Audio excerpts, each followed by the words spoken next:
Hello student, હું આપની channel આદર્શ ક્લાસ સુધી તમારું ભવ્ય સ્વાગત કરું છું।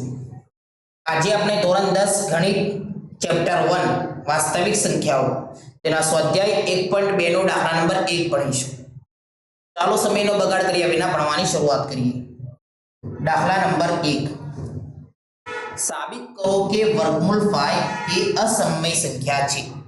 મારે વર્ગમૂળ 5 ને અહીંયા શું સાબિત કરવાનું છે? અસમય સંખ્યા સાબિત કરવાની છે।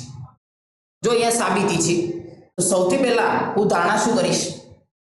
વર્ગમૂળ 5 ને હું સમય સંખ્યા સાબિત કરવાની કોશિશ કરું કે વર્ગમૂળ 5 સમય સંખ્યા। માની લો, ધારો કે વર્ગમૂળ 5 સમય સંખ્યા છે અને સમય સંખ્યા હું સાબિત કરવાની કોશિશ કરીશ। જો વર્ગમૂળ 5 સમય સંખ્યા સાબિત ન થાય તો ઓટોમેટિક શું સાબિત થઈ જશે કે અસમય સંખ્યા છે। તો સૌથી પહેલા હું ધારણા કરીશ કે ધારો કે વર્ગમૂળ 5 સમય સંખ્યા છે। ધારો કે માની લો કે વર્ગમૂળ 5 કઈ સંખ્યા છે? સમય સંખ્યા છે। હું હવે સમય સંખ્યા સાબિત કરવાની કોશિશ કરું અને વર્ગમૂળ 5 સમય સંખ્યા સાબિત ના થાય તો ઓટોમેટિક આપણે સાબિત કરી નાખશું કે વર્ગમૂળ 5 કઈ સંખ્યા છે? અસમય સંખ્યા છે। હવે જો વર્ગમૂળ 5 ને આપણે સમય સંખ્યા માની લીધી કે વર્ગમૂળ 5 કઈ સંખ્યા છે? સમય સંખ્યા। અને સમય સંખ્યા કોને કહેવાય? જે સંખ્યાને અંશ અને છેદ સ્વરૂપે લખી શકાય।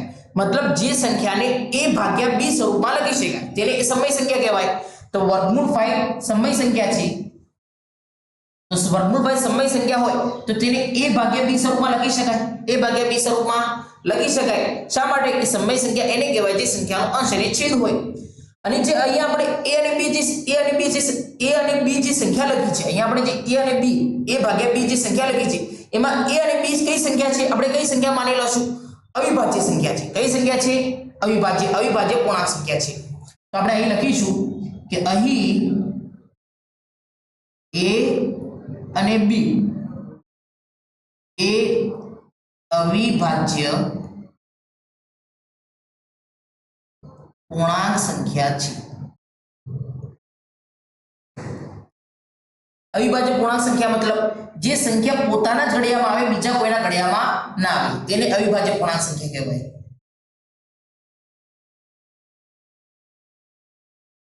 તો અહીં આપણે a અને b ને આપણે કઈ સંખ્યા માની લીધી? અવિભાજ્ય પૂર્ણાંક સંખ્યા। જો એક વસ્તુ અહીંયા કહી લો, તમને જણાવી દઉં કે અહીંયા સાબિતી છે અને સાબિતી ગણિતમાં જ્યાં પણ સાબિતી આવે, જ્યાં પ્રમેયમાં હોય, ગમે તે જગ્યા પર સાબિતી આવે, સાબિતીમાં અમુક વસ્તુ આપણે એક્સેપ્ટ કરવું જ પડશે। અમુક વસ્તુ આપણે સમજમાં આવશે નહીં, પણ એ વસ્તુ આપણે માની લેવું પડશે। જો જેવી રીતે કે ઉદાહરણ તરીકે આપણે જો કુદરતમાં આપણને ખબર છે કે સૂરજ ક્યાંથી ઉગે છે? સૂરજ આપણને ઉગે છે ક્યાંથી? પૂર્વથી ઉગે છે, પશ્ચિમમાં આથમે છે। તો આપણે કુદરત આપણે એમ કહી શકશું કે શા માટે પૂર્વમાંથી ઉગે છે? માની લેવું પડશે। અહીંયા કુદરતનો નિયમ છે કે અહીંયા પણ આપણે સૂરજ ક્યાંથી ઉગશે? પૂર્વમાંથી ઉગશે। તો આપણે અહીંયા સાબિતીમાં અમુક વસ્તુ આપણે એક્સેપ્ટ કરવું પડશે, માની લેવું પડશે। તો અહીં આપણે a અને b ની કઈ સંખ્યા માની લીધી? આપણે અવિભાજ્ય પૂર્ણાંક સંખ્યા। મતલબ જે પોતાના જ ઘડિયામાં આવે, બીજા કોઈના ઘડિયામાં આવે નહીં। તો વર્ગમૂળ 5 એ સમય સંખ્યા છે, તો તેને a ભાગ્યા b સ્વરૂપમાં લખી શકાય। હવે જો આ વર્ગમૂળ 5 ના નીચે કોઈ સંખ્યા ના લખી હોય તો એક તો ગણાય। વર્ગમૂળ 5 ના નીચે આપણે એક તો ગણીશું। હવે આપણે આ સંખ્યાનો ચોકડી ગુણાકાર કરી દઈએ। a નો 1 સાથે ગુણાકાર કરી દઈએ અને વર્ગમૂળ 5 નો b સાથે ગુણાકાર કરી દઈએ। a નો 1 સાથે ગુણાકાર કરી દઈએ, વર્ગમૂળ 5 નો b સાથે ગુણાકાર। તો a એકા a આપણે લખીશું a એકા a અને વર્ગમૂળ 5 નો b નો સાથે ગુણાકાર વર્ગમૂળ 5b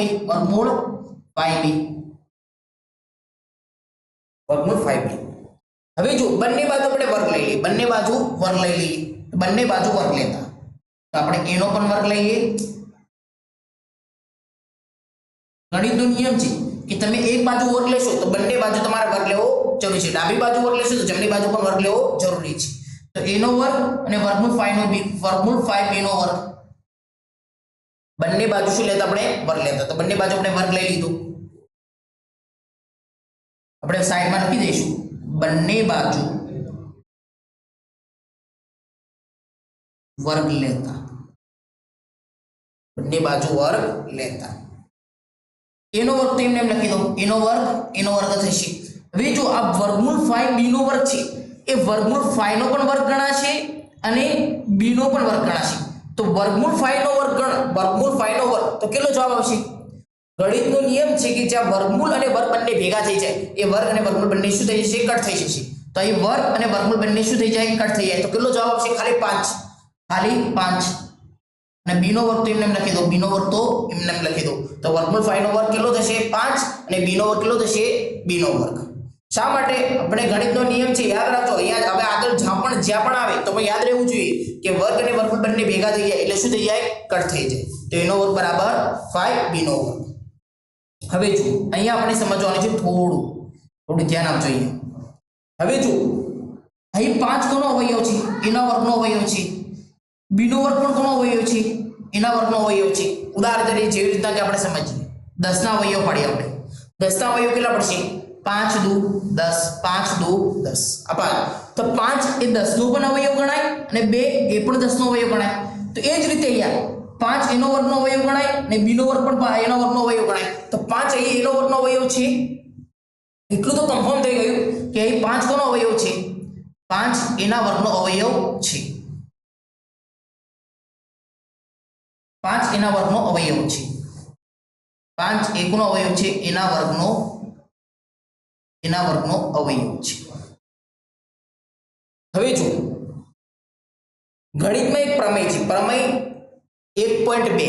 એ શું કહેવા માંગે છે? જે આપણે ભણ્યો નથી, તમને ખાલી એ વધારે ભણવાનો જરૂર પણ નથી, ખાલી અહીંયા જ ઉપયોગ થાય છે.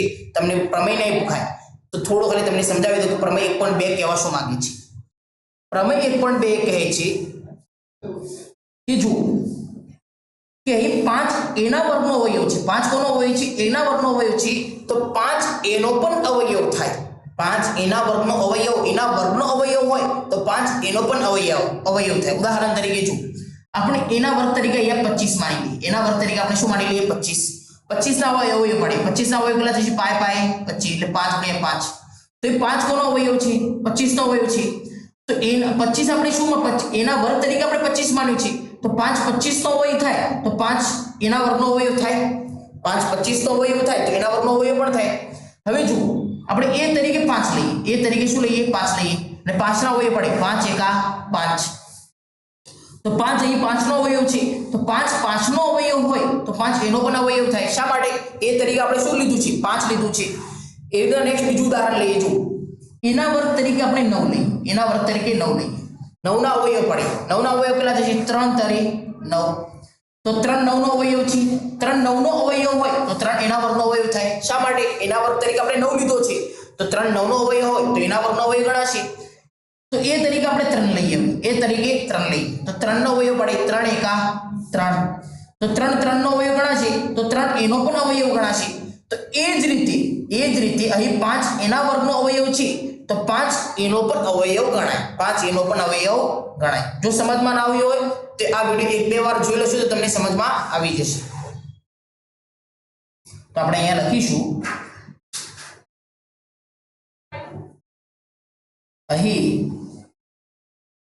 અહીં 5 એ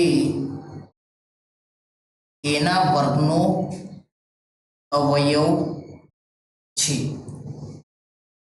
માટે પ્રમેય 1.2 પરથી 5 એ એનો પણ અવયવ થાય. સમજમાં આવ્યું? અહીં 5 કોનો અવયવ છે? એના વર્ગનો અવયવ છે.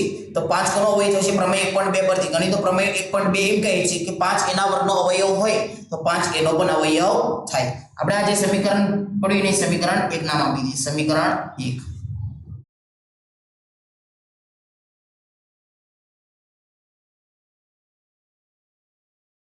હવે આગળ જો આગળ બીજી ધારણા કરવાની છે.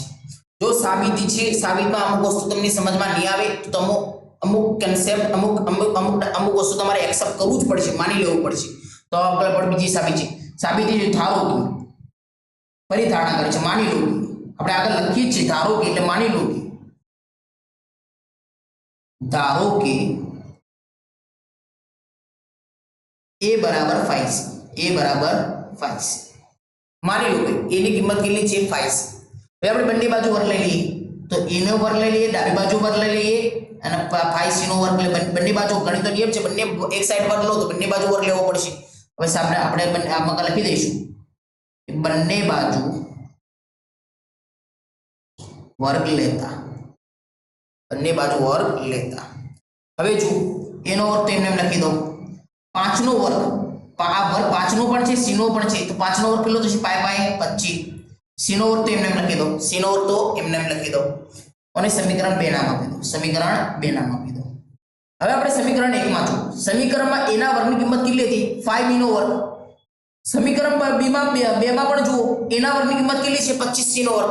મતલબ સમીકરણ 1 અને સમીકરણ 2 માં બંનેમાં ડાબી બાજુ શું છે a નો વર્ગ છે તો a નો વર્ગ હોય તો a ના વર્ગની કિંમત અહીં કેટલી છે 5b ની વર્ગ. અહીં a ના વર્ગની કિંમત કેટલી છે 25c નો વર્ગ. તો આ બંને કિંમત કેવી થશે સરખી થશે. ઉદાહરણ તરીકે આપણે એક લારી પર આપણે ફ્રૂટ ખરીદવા ગયા. આપણી પાસે 50 રૂપિયા છે. કેટલા રૂપિયા છે 50 રૂપિયા. હવે આપણે જે બજાર ફ્રૂટ ખરીદવા ગયા આપણે કહ્યું વેપારીને કે મારે ચીકુ જોઈએ છે 50 રૂપિયાના તું કેટલા ચીકુ આપી તો તેને કહ્યું કે હું 5 ચીકુ આપીશ. 50 રૂપિયાના કેટલા ચીકુ આપીશ 5 ચીકુ. ફરી કહ્યું કે અમારે ચીકુ નથી જોતા મારે સફરજન જોઈએ છે 50 રૂપિયાના તું સફરજન કેટલા આપી તો એને કહ્યું કે હું 2 સફરજન આપીશ. તો અહીં જો અહીં ચીકુ 50 રૂપિયાના ખરીદ્યો તો કેટલા આવે છે 5. અહીં 50 રૂપિયાના સફરજન ખરીદ્યો તો કેટલા આવે છે 2. મતલબ જો અહીં 5 અને 2 ના જોવાનું નથી બેઓનું મૂલ્ય કેટલું છે 50 રૂપિયા છે. કેટલું છે 50 રૂપિયા છે. તો અહીં પણ એ જ છે બંનેમાં જો a નો વર્ગ છે અહીં પણ a નો વર્ગ છે અહીં પણ a નો વર્ગ છે. બંનેમાં અહીં a નો વર્ગની 5b નો આ a ના વર્ગની કિંમત છે 5b નો વર્ગ અહીં a ના વર્ગની કિંમત છે 25c નો વર્ગ. તો બંને બાજુ કેવું થશે ડાબા અને જબા બંને બાજુ તો 5b નો વર્ગ અને 25c નો વર્ગ બંને કેવું થશે સરખું થશે. શા માટે કે તેમને બંનેનું મૂલ્ય બંનેની કિંમત કેટલું છે a નો વર્ગ. બંને a નો વર્ગની કિંમત છે. અહીં a ના વર્ગની કિંમત કેટલી છે 5b નો વર્ગ અહીં a ના વર્ગની કિંમત કેટલી છે 25c નો વર્ગ. તો બંને કિંમત કેવી થશે સરખી થશે. તો આપણે લખીશું સમીકરણ 1 અને 2 પરથી સમીકરણ 1 અને 2 પરથી શું 5b નો વર્ગ બરાબર 25c નો વર્ગ. 5b નો વર્ગ અને 25c નો વર્ગ શું થશે બરાબર થશે. બે સરખી કિંમત થશે. બેનું મૂલ્ય સરખું છે. હવે આપણે b ના વર્ગને કરતા બનાવી દઈએ 25c નો વર્ગ તો એમને લખી દઈએ. હવે 5 જો 5 b ના વર્ગના આદિ કયા સંબંધમાં હતા ગુણાકારના સંબંધમાં હતું. શા માટે કે બેઓના વચ્ચે કોઈ નિશાની ના આપેલી હોય તો આપણે હંમેશા કઈ નિશાની માની લઈશું ગુણાકારની નિશાની. હવે 5 મારે ડાબી બાજુથી જમણી બાજુ લાવવો હોય તો શેમાં આવી જશે ગુણાકારમાંથી શેમાં આવી જશે. આપણે ભણી ગયા ગુણાકારના સંબંધમાં હોય તો શેમાં આવી જશે ભાગાકારમાં આવી જશે. તો આપણે ભાગાકારમાં મૂકી દઈશું અને આપણને ખબર છે હવે ઉડાડી દઈએ પાય 25 તો b ના વર્ગની કિંમત કેટલી મળી આપણે અહીંયા 5c નો વર્ગ. હવે એ જ થયું જો આગળ અહીં 5 કોનો અવયવ છે b ના વર્ગનો અવયવ છે તો 5 પ્રમેય 1 પણ 2 પરથી શું સાબિત થશે કે 5 b ના વર્ગનો અવયવ હોય તો 5b નો પણ અવયવ થાય. 5b ના વર્ગનો અવયવ હોય તો પ્રમેય 1 પણ 2 કહે છે કે 5 b નો પણ અવયવ થાય. તો આપણે લખીશું આ એટલા માટે સમજાવતો કે આ સમજાવી દીધું આગળ ડિટેલમાં. એટલે આપણે લખી દઈશું કે અહીં 5 એ b ના વર્ગનો અવયવ છે માટે પ્રમેય 1.2 પરથી 5 એ b નો પણ અવયવ થાય. હવે જો આગળ આપણે શું સાબિત કરીને આયા કે એ 5 નો અવયવ છે.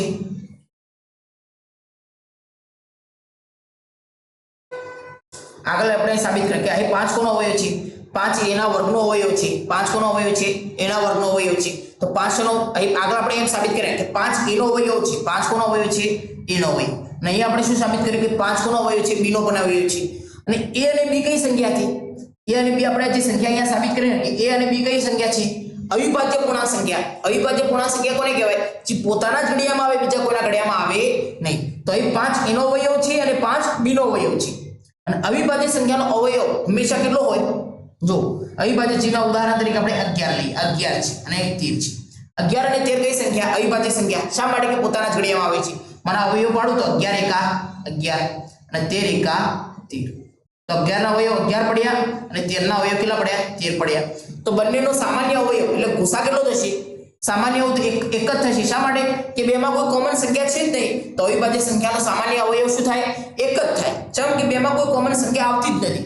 તો અહીં a અને b સંખ્યા, a અને b કઈ સંખ્યા હતી? આપણે અહીં આ a અને b કઈ સંખ્યા હતી? અવિભાજ્ય પૂર્ણાંક સંખ્યા હતી. અને a અને b નો સામાન્ય અવયવ શું થાય? 1 થાય. પણ અહીંયા તો શું સાબિત થયું? a અને b નો સામાન્ય અવયવ શું આવ્યો? 5 આવ્યો. તો આપણે જે ધારણા કરી એ શું થઈ ભાઈ? ખોટી થઈ. કે a અને b નો સામાન્ય અવયવ 5 ના આવે, બલકે શું આવે? 1 આવે. તેથી આપણે કરેલી ધારણા શું પડી? ખોટી પડી. કે આપણે શું ધારણા કરી હતી? કે વર્ગમૂળ 5 એ સમય સંખ્યા છે. એ ધારણા ખોટી થઈ. શા માટે? કે વર્ગમૂળ 5 નો a અને b નો સામાન્ય અવયવ શું આવવો જોઈએ?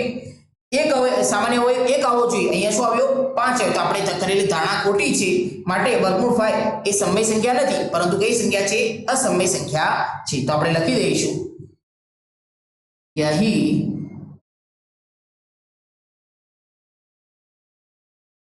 પાંચ એ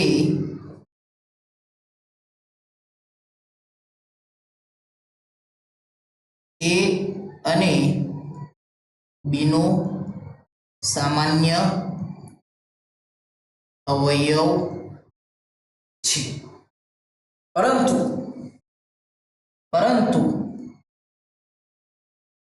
a અને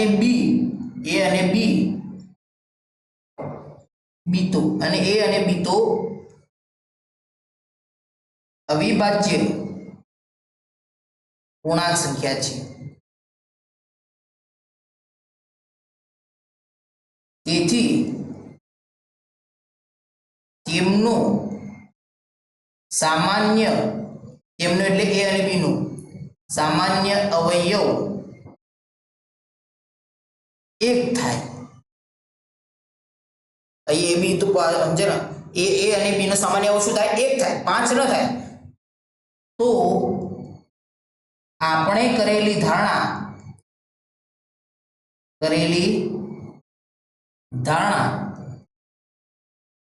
ખોટી છે. તેથી આપણે કરેલી ધારણા કે વર્ગમૂળ 5 આપણે લખીશું કે આપણે કરેલી ધારણા વર્ગમૂળ 5 એ સમય સંખ્યા છે.